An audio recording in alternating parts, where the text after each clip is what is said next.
Première classe, ma chérie. Tu dois être perdue.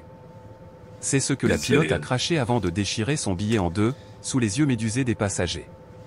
Une adolescente noire de 16 ans, en route pour représenter son pays lors d'un débat mondial, a été humiliée avant le décollage. Mais les véritables turbulences n'avaient même pas encore commencé. Ce que le capitaine arrogant n'avait pas réalisé, c'est que le père de la jeune fille n'était pas seulement riche, il possédait également toute la compagnie aérienne. Ce qui a suivi n'était pas simplement une question de justice sociale, ce fut une tempête qui a mis fin à une carrière à 10 600 mètres d'altitude. Voici l'histoire époustouflante de ce qui se passe lorsque le racisme rencontre un karma impitoyable dans le ciel. Amara Washington, 16 ans, serrait contre sa poitrine son dossier de débat relié en cuir, le cœur battant à tout rompre. Ce n'était pas un voyage comme les autres, c'était le voyage. L'aboutissement de 4 années de pratiques matinales exténuantes, de séances de recherche nocturnes et de week-ends sacrifiés avec des amis. Elle était en route pour Londres, prête à représenter son école et tout l'État de Californie au championnat international de débat des jeunes. À sa grande surprise, ses parents lui avaient réservé un billet en première classe sur un vol phare d'Orion Air. Son père, Robert Washington, lui répétait toujours « Vise les étoiles, princesse, et une fois arrivée, assure-toi d'avoir un siège confortable ». C'était une petite blague, mais le sentiment était sincère. Robert et sa mère, Eleanor, avaient bâti leur vie de toutes pièces. Ils se sont rencontrés à l'université, deux idéalistes aux yeux brillants, plus ambitieux que riches. Eleanor est devenue une chirurgienne pédiatrique renommée, tandis que Robert avait le don de déceler le potentiel là où d'autres n'en voyaient aucun. Après avoir démarré avec une petite compagnie aérienne régionale, il a investi judicieusement et, en 2 décennies, a fait d'Orion Air l'une des marques les plus respectées du transport aérien de luxe. Mais pour Amara, il n'était que papa, l'homme qui préparait d'horribles crêpes le dimanche et qui savait toujours comment la faire rire. Traverser le terminal animé de l'aéroport international de Los Angeles était une expérience surréaliste. L'énergie était électrique, une symphonie de valises roulantes, d'annonces retentissantes et de conversations animées de voyageurs venus des 4 coins du monde. Vêtu d'un blazer élégant et d'un pantalon confortable, Amara ressentit une poussée d'adrénaline. C'était le premier grand pas d'un voyage dont elle rêvait depuis des années. Ses parents voulaient lui dire au revoir, mais une urgence de dernière minute à l'hôpital avait obligé sa mère à partir, et son père était accaparé par une succession de réunions du conseil d'administration à New York. « Je suis vraiment désolé, princesse », avait-il dit au téléphone, la voix emplie d'un regret sincère. « Mais ta mère et moi sommes incroyablement fiers de toi. Va leur montrer ce qu'un Washington peut faire. Et n'oublie pas de demander les noix chaudes, c'est le meilleur de la première classe. » Amara sourit à ce souvenir en s'approchant du comptoir d'enregistrement réservé à la première classe. L'agente, une femme au sourire chaleureux et professionnel, la salua. « Bonjour, mademoiselle Washington. C'est passionnant.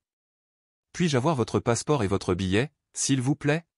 « Bien sûr », répondit doucement Amara en lui tendant ses documents, les mains légèrement tremblantes. « Washington, Amara Washington », lut l'agente en tapotant sur son clavier. « Ah, vous voilà. Siège 2A, côté hublot, mon préféré. Je vois un mot spécial de Monsieur Robert Washington. Il dit que vous passerez le meilleur vol qu'un futur champion du monde ait jamais eu. Il a également précommandé toute la carte des desserts pour vous. C'est une première. » Elle lui fit un clin d'œil. Amara rougit. « On dirait mon père. » L'agente rit doucement et lui rendit ses documents ainsi que sa carte d'embarquement. « Bon, vous êtes prête, mademoiselle Washington. Le salon Polari est juste après le contrôle de sécurité. Bon vol. » Le salon était une oasis de calme au milieu du chaos de l'aéroport, des fauteuils moelleux, un éclairage tamisé et des conversations tranquilles remplaçaient l'énergie frénétique du terminal principal.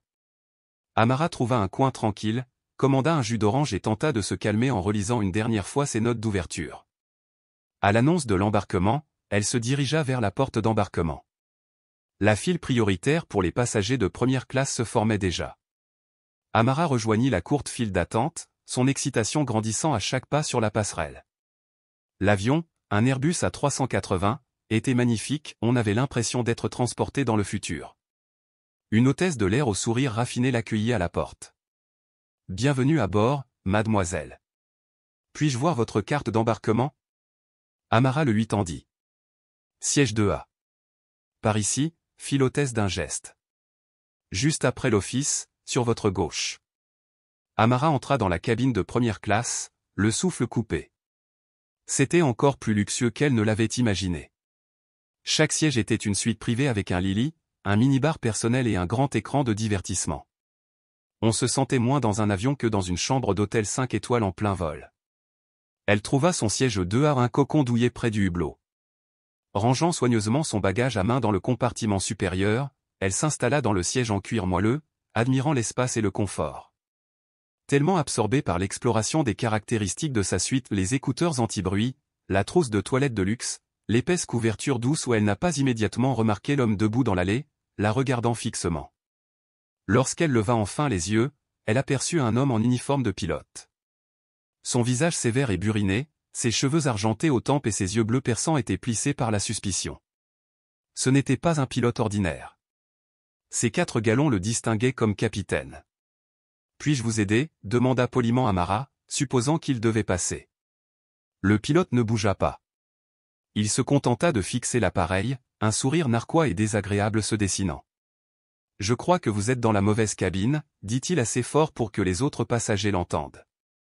Amara fronça les sourcils, perplexe. « Je suis désolé. »« C'est la première classe » dit-il comme s'il s'adressait à un enfant. « La classe économique est à l'arrière de l'avion. » Une bouffée de gêne monta au cou d'Amara. Plusieurs hommes d'affaires blancs d'un certain âge la fixaient ouvertement. « Je sais » dit Amara d'un ton ferme malgré son humiliation tremblante.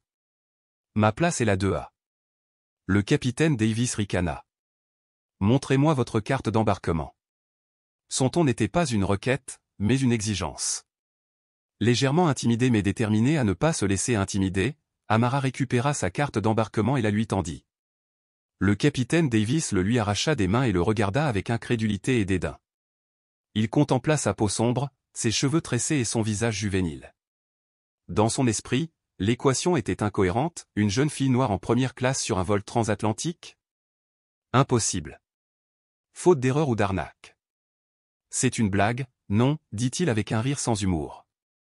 Où as-tu trouvé ça? Mes parents me l'ont acheté, dit Amara, la voix légèrement indignée. C'est mon billet.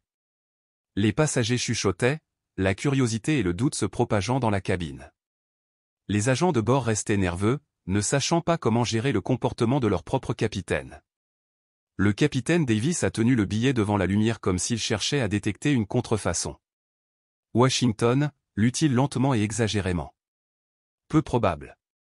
Il y a eu une grave erreur, dit-il, puis, à la grande horreur d'Amara, déchira la carte d'embarquement en 2. La déchirure résonna dans la cabine soudain silencieuse.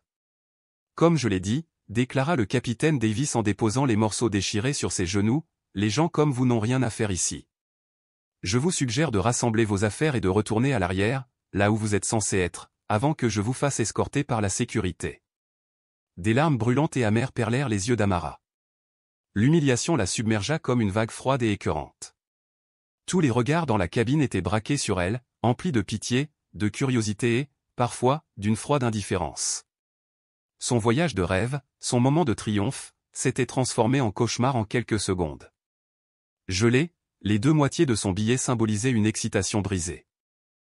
Elle regarda le visage suffisant et triomphant du capitaine et ressentit une vague de colère si féroce qu'elle faillit l'étouffer. Il n'avait aucune idée de qui il venait de croiser. Il ignorait totalement la tempête qui allait éclater au-dessus de sa tête. Pendant un instant, Amara resta trop abasourdie pour parler. Les paroles acerbes et venimeuses du capitaine restèrent suspendues dans l'air, lourdes et suffocantes. La carte d'embarquement déchirée reposait sur ses genoux comme un jugement sévère. Le silence était assourdissant, rompu seulement par le faible bourdonnement du système de ventilation de l'avion. Tous les visages dans la cabine étaient tournés vers elle. Une galerie de témoins silencieux de son humiliation publique entourait la scène. Clara, une hôtesse de l'air expérimentée au regard bienveillant et aux années d'expérience gravées dans les lignes qui les entouraient, finit par rompre le charme. Elle sortit précipitamment de la cuisine, l'air mêlant inquiétude et inquiétude professionnelle. « Capitaine Davis, il y a peut-être eu un malentendu, dit-elle doucement, d'une voix basse et apaisante, pour tenter de calmer la situation. Laissez-moi vérifier la liste des passagers. » Ce n'est pas la peine, rétorqua Davis sans quitter Amara des yeux. Il irradiait une autorité inébranlable, tel un roi dans son oiseau de métal. Il est évident que cette fille n'est pas censée être ici. Probablement une de ces influenceuses des réseaux sociaux qui essaie de faire un coup rapide pour une vidéo virale. J'ai déjà vu ça. L'insulte, lancée avec tant de désinvolture, frappa Amara plus durement que l'accusation initiale. Il ne s'était pas contenté de remettre en question son droit d'être là, il l'avait traitée d'imposteuse, de simple chercheuse d'attention. Les larmes qui menaçaient de couler s'estompèrent, remplacées par une détermination froide et inébranlable. Son père lui avait appris beaucoup de choses, mais la plus importante était de ne jamais se laisser rabaisser. « Je ne suis pas une influenceuse », dit Amara d'une voix claire et aiguë, se surprenant elle-même par sa force. Elle se leva, son 1,70 m soudain imposante. Elle regarda le capitaine Davis droit dans les yeux, le regard fixe. « Je m'appelle Amara Washington. Mon billet est valide, et vous n'avez absolument pas le droit de me parler ainsi ni de détruire mes biens. » Un murmure de surprise parcourut les passagers. Un homme assis au siège 3B, qui fronçait les sourcils, prit la parole. « Cette fille a raison, commandant. C'est tout à fait irrégulier. On ne peut pas déchirer le billet d'un passager comme ça. » Davis lui lança un regard noir. « Je suis le commandant de bord. Mon autorité est sans appel. Je décide qui pilote et qui ne pilote pas. Et je dis qu'elle ne vole pas dans cette cabine. » Se tournant vers Amara, il ajouta, « Maintenant, vas-tu marcher ou dois-je passer un appel ?» Clara s'interposa entre elle et posa une main douce sur le bras d'Amara. « Mademoiselle, pourquoi ne m'accompagneriez-vous pas un instant à la cuisine? On pourra régler ça tranquillement. » C'était une bouée de sauvetage, une chance d'échapper aux regards indiscrets, et Amara la saisit. Elle lança un dernier regard de défi au capitaine avant de se laisser guider par Clara. Dans l'espace confiné de la cuisine, loin des regards critiques, le sang-froid d'Amara commença à se fissurer. L'adrénaline s'évanouit, laissant derrière elle la vive douleur de l'humiliation. « Ça va, ma chérie ?» demanda Clara d'une voix pleine de compassion sincère. C'était totalement inacceptable. Je n'ai jamais vu un commandant de bord se comporter ainsi en 30 ans de carrière. Amara prit une profonde inspiration tremblante. Il m'a regardé et a décidé que je n'étais pas à ma place. Ses préjugés sont de sa faute, pas de la tienne, dit Clara fermement. Elle sortit sa tablette et commença à tapoter l'écran. Laissons de côté ce néandertalien un instant et examinons les faits. Amara Washington, siège 2A, confirmé et payé, première classe. Les yeux de Clara s'écarquillèrent tandis qu'elle jetait un coup d'œil de la tablette à Amara et vice-versa, une compréhension naissante se répandant sur son visage. Il y a une note sur la réservation, une alerte de haut niveau. Elle dit, traitez-vous comme un VIP, priorité absolue. Signalez immédiatement tout problème au contrôle au sol. Code d'autorisation, RW'0001. Sa curiosité professionnelle fut piquée. Puis-je vous demander qui a réservé ce vol pour vous? Amara hésita. Son père avait toujours insisté sur l'intimité. Il n'affichait jamais sa richesse ni sa position, et avait élevé ses enfants de la même manière. C'étaient des Washington, pas d'elle et Washington qui possédaient la compagnie aérienne. Mais là, c'était différent. C'était une atteinte à sa dignité. Mon père, dit doucement Amara. Robert Washington. Clara serra les dents. Le nom avait clairement du poids. Tous les employés d'Orion Air connaissaient le fondateur et PDG de l'entreprise. Elle regarda à nouveau Amara, un mélange d'horreur naissante et de respect. Le racisme désinvolte du capitaine venait de dégénérer en un incident d'entreprise catastrophique. Je vois, dit Clara d'une voix désormais pressante. Veuillez rester ici, mademoiselle Washington. J'ai un appel à passer. Ne bougez pas d'ici. Elle serra le bras d'Amara pour la rassurer avant de disparaître vers le cockpit, le visage sombre. De retour en première classe, le capitaine Davis était satisfait. Il pensait avoir géré la situation avec rapidité et détermination, renforçant ainsi son autorité et protégeant l'intégrité de sa cabine. Il expliquait à un passager admiratif du 1A que les normes devaient être respectées lorsque la porte du cockpit s'ouvrait. Clara émergea, suivie du premier officier, un jeune homme nommé Marc, au visage pâle. « Capitaine, dit Marc d'une voix tendue. Nous avons besoin de vous dans le cockpit, tout de suite. » Qu'est-ce qu'il y a, Marc, demanda Davis, agacé par l'interruption. On vient de recevoir un appel de la tour de contrôle, dit Marc en déglutissant difficilement. Ils ont reçu un appel satellite du jet de Monsieur Washington. Il revient de New York. Davis fronça les sourcils. Monsieur Washington? Quel rapport avec ça? Clara s'avança, les yeux comme des éclats de glace. La fille que vous venez d'humilier et que vous avez essayé de faire tomber de cet avion, c'était Amara Washington, la fille de Robert Washington. La couleur quitta le visage de Davis.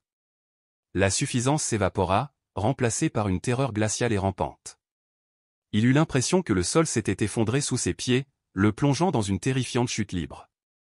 Robert Washington, le propriétaire, l'homme qui signait ses chèques de paie, l'homme qui tenait toute sa carrière dans la paume de sa main. Il regarda par la cuisine où se tenait Amara, dos à lui. Plus seulement une fille de la classe économique, elle était l'héritière de toute la compagnie aérienne pour laquelle il travaillait. Il n'avait pas seulement commis une erreur. Il avait commis un suicide professionnel de la manière la plus spectaculaire qui soit. Soudain, l'interphone du cockpit grésilla non pas la voix du premier officier, mais une voix douce, puissante et totalement dénuée de chaleur. Une voix que tous les employés seniors d'Orion Air connaissaient et craignaient. Capitaine Davis, résonna la voix dans la cabine silencieuse et stupéfaite. Ici Robert Washington. Vous avez 2 minutes pour vous rendre au poste de pilotage et expliquer pourquoi vous avez jugé acceptable de déchirer le billet de ma fille. 2 minutes avant que je fasse demi-tour et que vous m'expliquiez la situation ainsi qu'à tout le conseil d'administration en personne. La voix de Robert Washington était calme, mesurée le ton d'un homme qui n'avait pas besoin d'élever la voix pour être obéi. Pour le capitaine Alan Davis, c'était le son du destin. Chaque goutte de sang semblait geler dans ses veines. Les visages des passagers de première classe, curieux ou légèrement amusés il y a quelques instants, étaient maintenant des masques de choc et de crainte. Il assistait à une exécution d'entreprise en temps réel. Davis resta figé dans l'allée, le monde se rétrécissant au son de cette voix et au visage sombre de Clara et Mark. Son esprit habituellement vif et décisif était une tempête de panique. Il rejoua la scène dans sa tête, le ricanement sur son visage, la cruauté désinvolte dans ses paroles, le déchirement satisfaisant de la carte d'embarquement.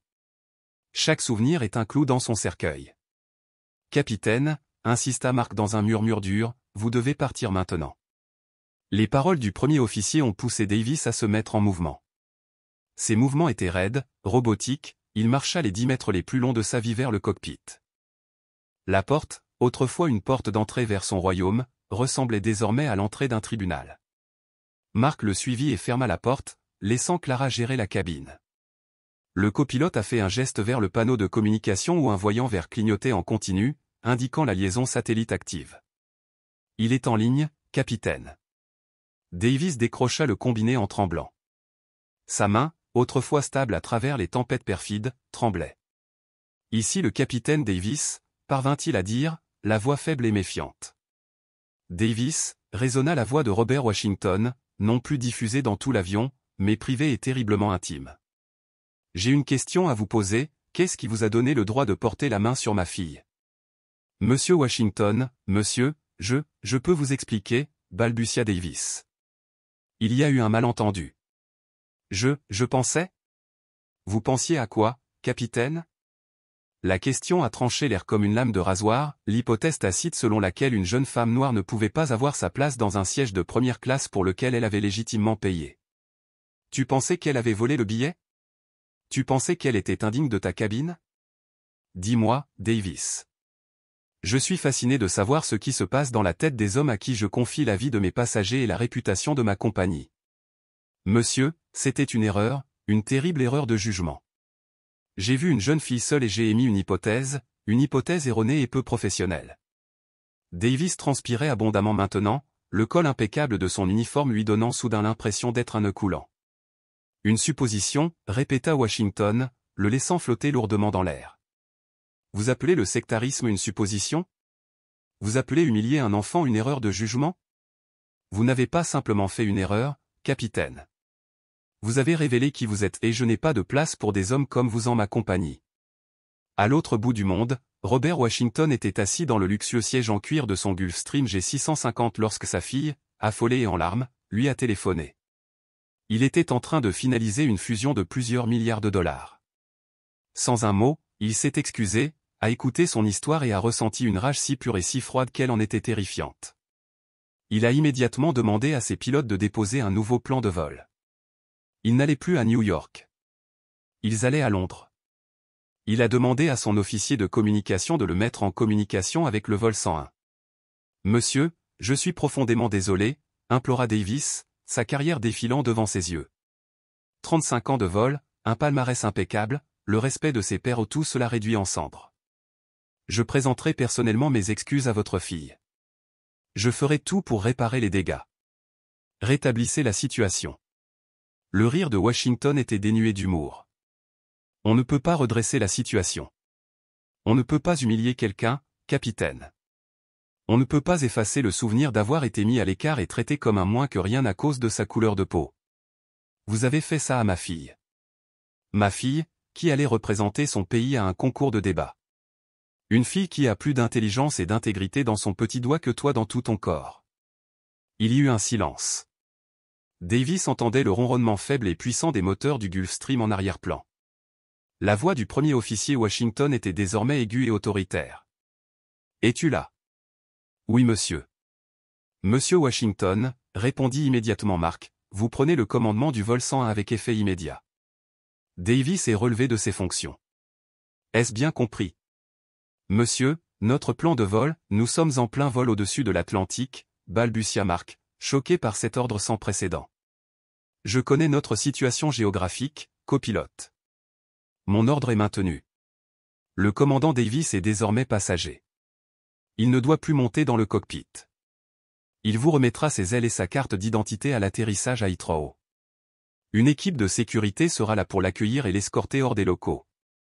Il est licencié avec effet immédiat. Avez-vous compris vos ordres? Oui, monsieur, dit Mark d'une voix ferme et résolue. Il regarda Davis, affalé sur le strapontin, le visage blême et gris. Quant à vous, Davis, continua Washington, sa voix devenant presque un murmure, priez pour que votre syndicat puisse sauver votre retraite, car je veillerai personnellement à ce que vous ne vous asseyiez plus jamais dans le siège du commandant de bord d'un avion de ligne commerciale. Je ferai tout ce qu'il faudra pour que votre licence soit examinée et que votre nom soit connu de toutes les grandes compagnies aériennes de la planète. Vous vouliez que ma fille se sente petite.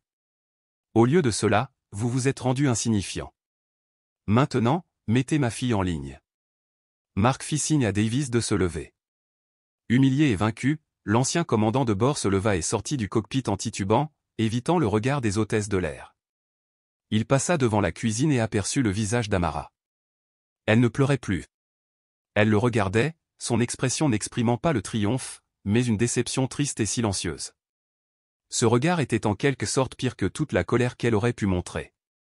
De retour dans la cuisine, Clara tendit le téléphone satellite à Amara. « C'est ton père, chérie. » Amara prit le téléphone, sa main tremblant encore légèrement. « Papa. »« Et, princesse. » La voix de Robert s'adoucit instantanément. La fureur glaciale disparut, remplacée par le ton doux et chaleureux qu'elle connaissait si bien.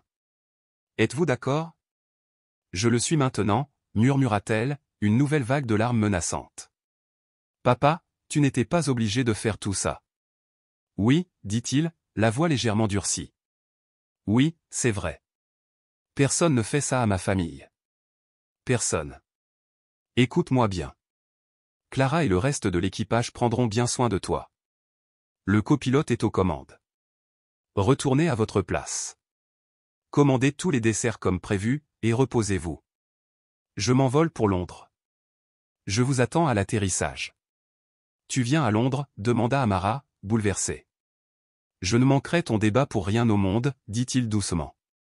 Et je veux être là pour te regarder dans les yeux et te dire combien je suis fier de ta façon de faire.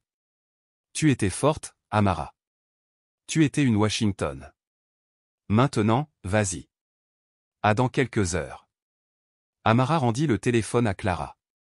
Elle ressentit un profond soulagement, mais aussi une étrange tristesse pour l'homme qui venait de tout perdre. Elle ne voulait pas qu'il soit renvoyé. Pas vraiment. Elle voulait juste du respect. Alors qu'elle retournait à son siège, la cabine bourdonnait de conversations étouffées et frénétiques. Tout le monde savait ce qui venait de se passer. L'homme du 3B lui adressa un signe de tête respectueux. Un autre passager lui adressa un sourire compatissant. Elle s'assit dans sa luxueuse suite, les 2 morceaux déchirés de sa carte d'embarquement toujours sur la console. Elle les ramassa et vit son nom, Amara Washington.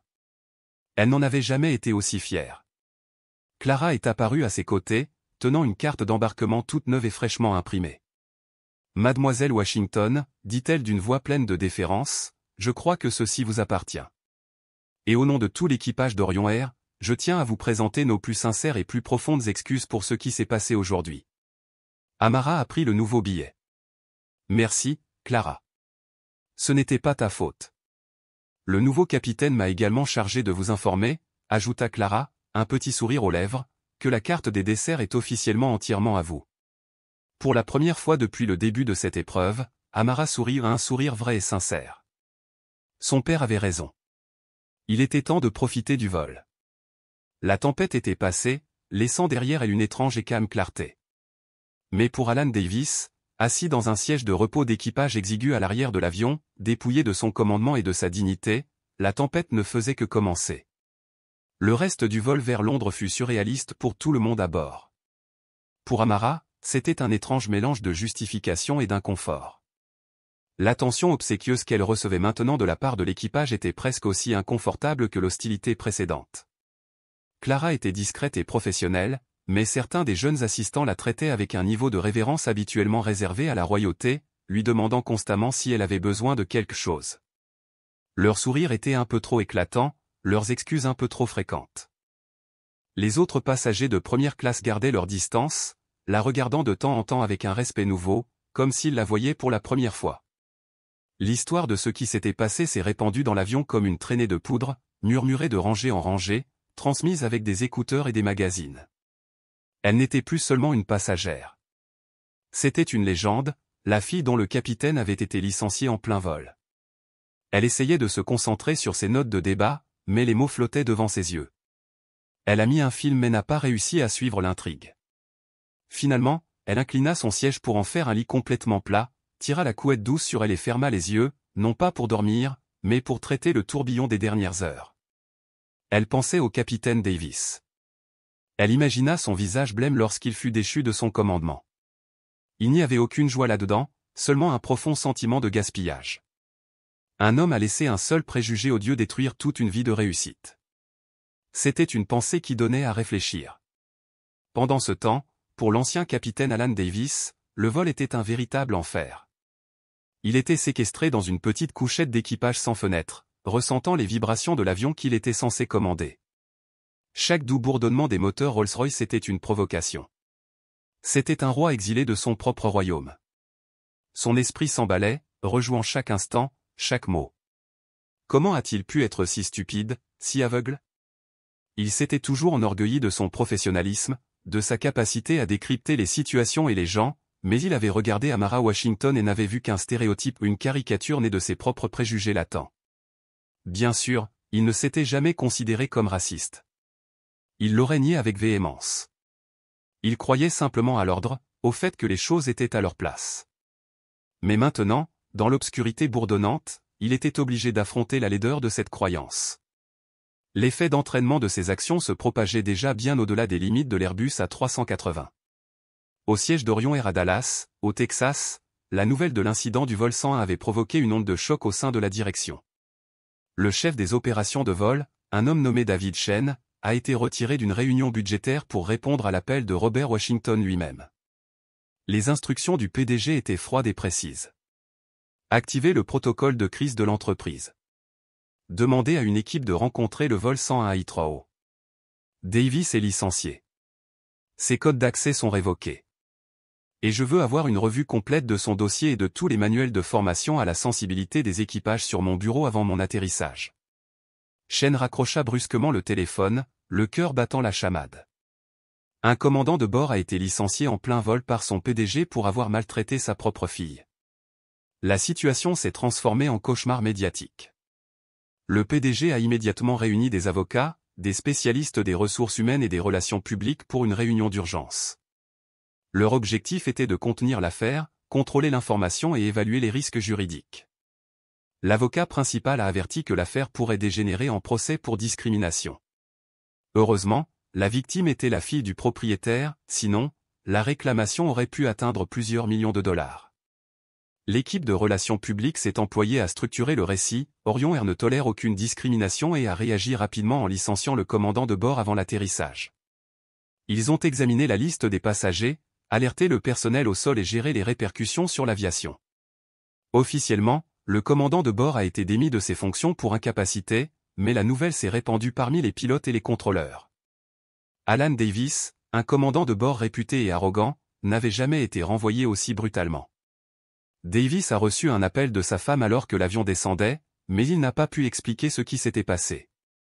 Pendant ce temps, Robert Washington, PDG et père d'Amara, réfléchissait aux problèmes plus profonds révélés, un préjugé caché sous les promesses de l'entreprise. Il a compris que les politiques et la formation ne suffiraient pas si des hommes comme Davis continuaient à accéder à des postes à responsabilité. Washington a promis une refonte complète de l'entreprise, avec notamment la nomination d'un nouveau directeur de la diversité et de l'inclusion, placé sous sa responsabilité directe. Les primes des dirigeants seraient désormais liées à des indicateurs mesurables de diversité et de satisfaction client. L'humiliation subie par sa fille allait engendrer un changement durable. L'intolérance de Davis déclencha une révolution dans l'entreprise. Dès l'atterrissage du vol 101 à Heathrow, les conséquences se répandirent dans les salles de conseil et les foyers. Pour Amara, ce fut la fin d'une longue épreuve. Pour Davis, la fin de sa carrière. Pour Washington, une nouvelle mission. Les retrouvailles d'Amara avec son père furent émouvantes. Il la réconforta et loua son courage. Davis fut escorté hors de l'avion, dépouillé de son uniforme et de sa dignité, au bord de l'effondrement personnel et professionnel. À la porte, Washington protégea Amara tandis que Davis tentait en vain de s'excuser. Les derniers mots de Washington soulignèrent la différence de respect manifestée. Davis fut emmené discrètement, sa réputation ruinée et son avenir incertain. Washington est resté à Londres pour le championnat de débat d'Amara, la soutenant à chaque tour. Libérée de l'ombre du vol, elle a gagné avec confiance et passion, se réappropriant son histoire de championne. Pendant ce temps, Washington a embrassé la tempête médiatique, reconnaissant les échecs des entreprises et annonçant des réformes radicales. Il a nommé la militante des droits civiques Alana Reid au poste de directrice de la diversité et a lancé une formation intensive à l'échelle de l'entreprise sur les préjugés et l'inclusion. Le conseil d'administration a résisté, mais Washington a persévéré, choisissant une entreprise bâtie pour durer ou une entreprise dont chacun pourrait être fier. La vie de Davis a basculé lorsqu'il est devenu un paria de l'aviation, relégué à un rôle subalterne d'instructeur. Des mois plus tard, Amara reprit l'avion avec Orion Air. Cette fois, elle fut accueillie par le capitaine Evans, un jeune pilote noir qui la remercia, elle et son père, pour les changements. La compagnie aérienne était différente, plus ouverte, plus juste. En regardant par la fenêtre, Amara a vu un monde meilleur. Ce qui a commencé comme une humiliation est devenu un catalyseur de changement et une puissante leçon, s'opposer à l'injustice peut transformer non seulement des vies, mais des institutions entières. Que pensez-vous de la chute du capitaine Davis? Justice a-t-elle été rendue? Partagez vos impressions ci-dessous. Si cette histoire vous a inspiré, aimez, partagez et abonnez-vous pour découvrir d'autres témoignages où le courage et le karma ont prévalu.